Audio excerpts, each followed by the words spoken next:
You don't ruin my family's BBQ. Not today. You're in violation. This is your final warning. My land. My rules. Now back off. 18 acres. That's the number I carved into the cedar post the day I signed the deed. 18 damn acres of pure Montana. Pine, granite, and a high mountain stream. It was all mine, the kind of honest land where a man could actually hear himself think.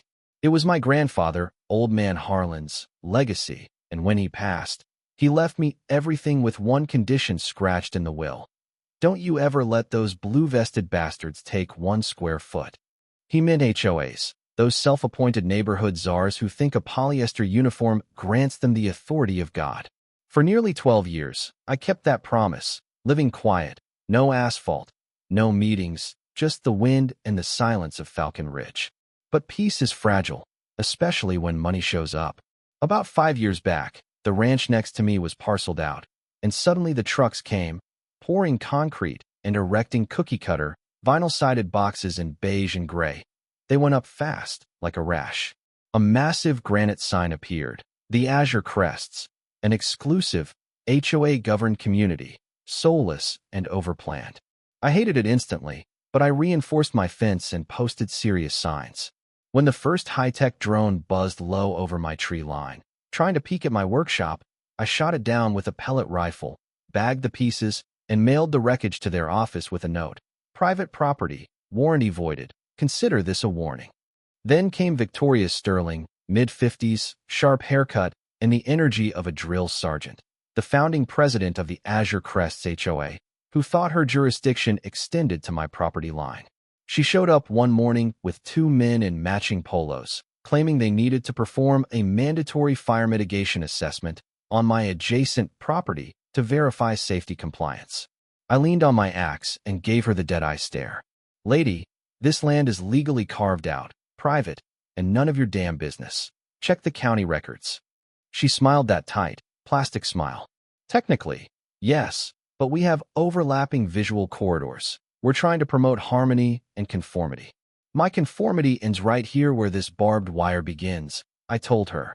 If you don't leave my gate, I'll be promoting some serious trespassing consequences. Victoria didn't handle no well.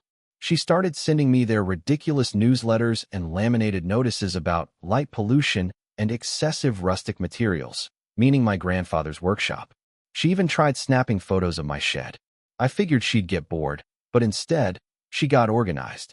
I started hearing whispers in town, at the feed store, the county clerk's office, rumors that I was storing unregistered diesel fuel or military-grade weapons. Victoria was actively spinning a narrative that I was an antisocial, armed prepper. The irony was, I wasn't hiding anything, but I wasn't about to let some suburban tyrant define my reputation. Then came her public smear campaign in the Community Concerns section. Certain adjacent parcels pose unregulated risks. Suspicious, visible activity should be reported immediately. It didn't name me, but my land was the only one not wrapped in beige vinyl. She was painting a bullseye. I kept my cool, remembering my grandfather's words. The one who shouts first is the one who lost the argument. I stayed focused on what really mattered, the big family gathering. My brother, Alex, was finally coming home from his 3rd tour overseas, and my daughter, Clara, was graduating college. We were firing up the old steel smoker to celebrate like the Harlan clan always had. No rules, just family, wood smoke, and whiskey. The air tasted like home, pine sap and sweet hickory smoke. Alex arrived, wearing that grateful, exhausted smile soldiers get when they finally breathe mountain air. Clara rolled in soon after. By noon, the place was alive. Cousins, nephews, old hunting buddies, kids running through the tall grass with sticks, my aunt sitting by the porch, prepared in her blanket. The music was playing low. It was my land, my party. I was leaned over the smoker, brushing sauce on the ribs, when my aunt suddenly went rigid. "Dean," she muttered, her voice turning sharp. "The vultures are here, the plastic people are here." I followed her stare past the aspen trees, through the pasture, and saw the flash of purple vests. 3 people marching with clipboards, led by Victoria Sterling, who was smugly convinced her badge gave her divine authority. They ignored my no trespassing signs and marched straight onto my land. I forced my voice to remain even. "Afternoon, you 3 look terribly lost." Victoria lifted her tablet. Mr. Harlan, we've received documented complaints of excessive noise, unlawful gathering, and clear fire hazards. As the governing body for this area. No, I cut her off. You are not the governing body for anything on this land. This is private property, and your charter explicitly excludes this parcel. She gave me that tight, predatory smile. We have community standards to maintain. We are here to formally document the situation and ensure compliance. Alex muttered, compliance? What in the hell is this? Basic training. This is a family barbecue, I said. You are trespassing. Turn around and leave now. She ignored me, stepped forward, and started snapping rapid-fire pictures of the kids near the swing set. My nephew started crying. Stop photographing the children, I said, my voice now sharp. We need documentation, she insisted. She ordered Paul to inspect the smoker for chemical accelerants. I stepped in front of Paul. No, you're not inspecting anything. This is the last step before I call the sheriff. She laughed, claiming obstruction. Then she walked around me, heading toward the porch. That was when my aunt stood up, furious. Young lady, she hissed, if my late husband were alive, he'd have chased you off this land with a pitchfork. Get off this property. Victoria didn't slow down, insisting, this is a formal inspection. A formal inspection on my grandfather's land, interrupting my family, all because she needed to feel powerful. That was the moment a very cold part of me snapped. I didn't yell or argue. I walked inside, took my grandfather's 30-30 Winchester lever-action rifle from the hearth. It was unloaded, the hammer down, but the message was loaded. I stepped back onto the porch, and the world froze. The rifle had a presence, and even the wind seemed to stop. The kids fell silent. Alex calmly moved them toward the house. Victoria reacted like a hornet's nest attacked. He's armed. He is threatening us, she shrieked. Paul went white, dropping his clipboard. I kept my voice perfectly even and cold. You are trespassing on private land. This is your final warning. You are not law enforcement. You have no authority here. Leave now. Victoria's face twisted with the fear of losing control. You're threatening me. This is felonious assault. This rifle is legally owned and on my property, I replied. You are in blatant violation of Montana Code 45-6-203, criminal trespass and unlawful surveillance against minors. Paul grabbed her elbow, shining with sweat. Victoria, we need to go. He's right. We're liable. I don't care. We are here under a community mandate, she snapped. No, I said. You are here under your own ego. She raised her phone. This is going straight to the sheriff. You threatened public officials. And you recorded yourself walking past 4 no trespassing signs. I countered. Call quick. They'll want to see all the footage. Mark, the third man, unzipped his vest, let it fall, and walked toward the gate. I'm done, he mumbled. Victoria looked ready to combust. You'll regret this, Mr. Harlan. I'm calling the police right now. You better call fast, I replied, leaning the rifle against the rail. The ribs are almost ready, and I don't want the deputy to miss lunch.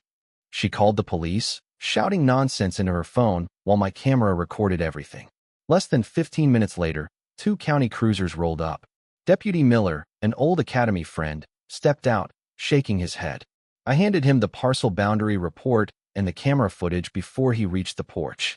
He checked it, glanced at Victoria still gesturing wildly, and tipped his hat. Afternoon, Dean. Heard we had a disturbance. I explained calmly. 3 HOA trespassers invaded private land, photographed minors, attempted unauthorized inspections. I warned them, didn't aim, didn't leave the porch. End of story. Miller sent the younger deputy to speak with Victoria, who was practically foaming. She had no case, Miller confirmed when he returned. She trespassed on legally excluded property. Your footage and your brother clear you completely. I figured she'd still try to raise hell. Oh, she will. That woman's got more vendetta than sense. I thought that was the end, but I underestimated her lunacy. Days later, I noticed strange things. The same silver sedan. Parked nearby, high-resolution drones flying low, and my trail cams caught a tall guy sneaking around. He wasn't casing the place. He was meticulously documenting. I took notes, logged plate numbers, and waited in a blind until the drone buzzed in again. I followed it on foot to find its keeper, Jared West, a bald, sharp-featured PI parked under a pine with a laptop. Hell of a way to birdwatch, I said. He jolted. Relax. You're on my land, and you've got 30 seconds to explain why before I call Miller. He sighed, admitted he was working for Victoria Sterling, and that she hired him to find legal violations, suggesting I was running illegal storage or a firearms trade. I laughed. And what have you found? He confessed. Your property is clean. But she keeps pushing, told me to document everything. Then we'll build the narrative later. Her exact words. What you're doing is illegal surveillance, I told him. Pack your things and get off my land before I call the deputy. He quickly packed.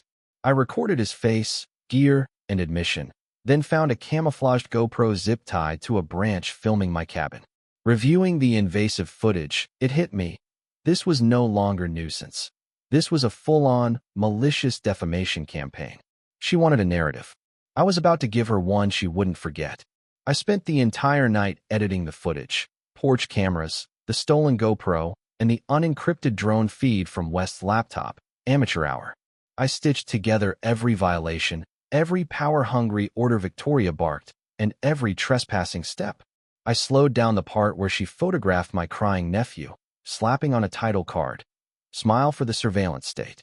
I layered it with timestamps, trespassing law citations, and my own dry, deadpan voiceover detailing her predatory behavior. By sunrise, the 13-minute video was done. Pure, unadulterated HOA failure. I posted it on YouTube. HOA dictator tries to seize private property, watch her fail, and shared it everywhere. My inbox exploded. The comment section was a war zone. I didn't gloat, but I watched that view count tick past 1 million with a satisfied grin. Victoria lost her damn mind, sending a desperate, 3-page cease and desist letter full of legal phrases and written in Comic Sans. I printed it out, folded it into a paper airplane, and let my nephew launch it into the woods. The real retaliation was a certified court filing. Victoria, using the HOA, filed a civil suit against me for brandishing a weapon, public nuisance, and intentional infliction of emotional harm. Emotional harm.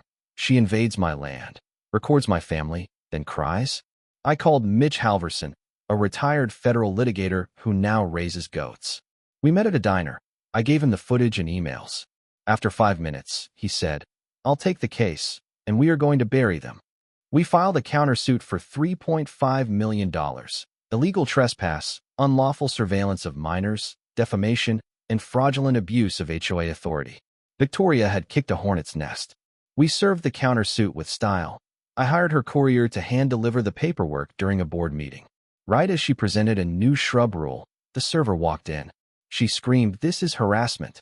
That clip went viral. Residents demanded an audit, discovering their dues were funding her personal legal circus. Mitch filed discovery, and Victoria's lies crumbled.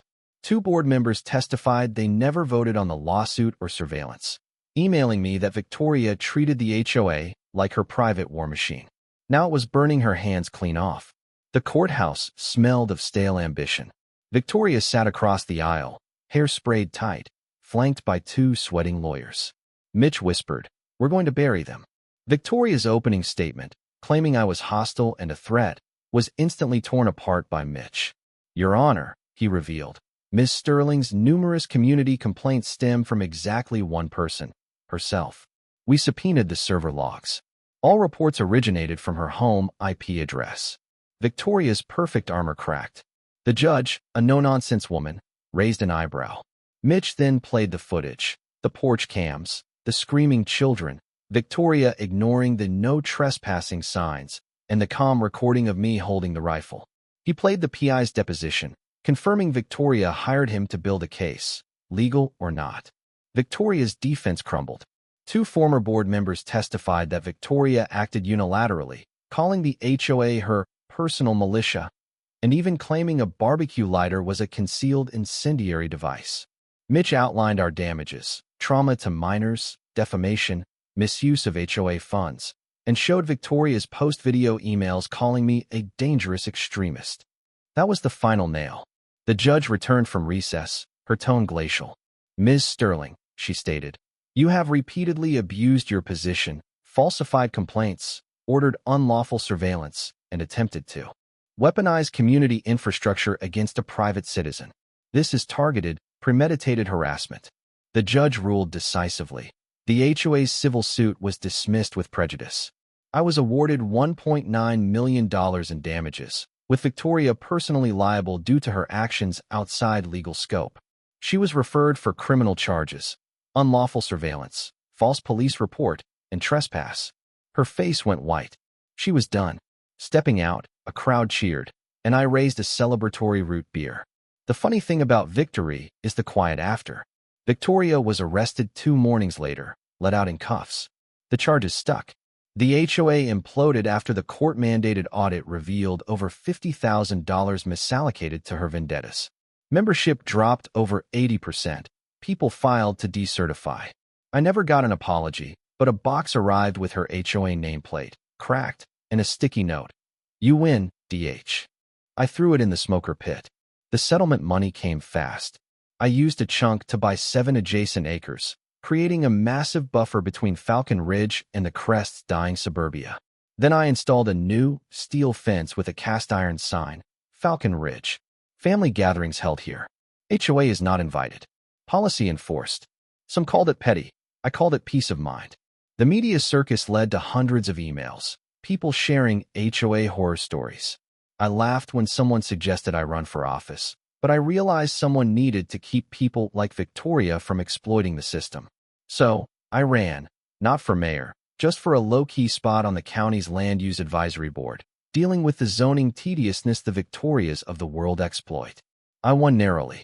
Now, whenever an HOA-backed measure comes up, I lean forward and say, "Let me tell you a story about a smoker, a trespasser, and a very bad idea." They usually shut up. My family still visits for barbecues. My aunt tells everyone I fought off a whole damn HOA with a rifle and a spreadsheet.